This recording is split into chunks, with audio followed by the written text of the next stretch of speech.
geus palae sahadun jadul jannah moal aya hiji jelema nu asup ka surga afdola nu leuwih utama min qura'il qur'ani tibatan jalma-jalma nu getol maca Qur'an. Maksudna ieu bisi salah paham maca Qur'an teh lain sakumaha zaman kiwari jelema tahfidz je hukum teu nyaho lain eta.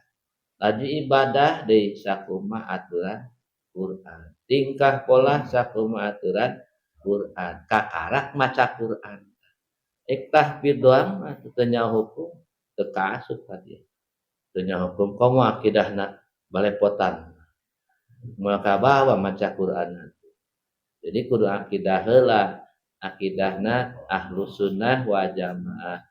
Jadi akidahna ceuk urang akur jeung akidah Kangjeng Rasulullah sallallahu alaihi wasallam. Ayeuna dimerekan NU merekna eta. Akidah eta teh. Laju ibadahna ge eta deui NU ibadahna. Kakarak maca Qur'an. Tetep nu inti mah tauhid. Pan usuluddin tauhid eta. Tangkalna agama. Moal kabawa maca Qur'an ai akidahna teu akur jeung Kangjeng Rasul.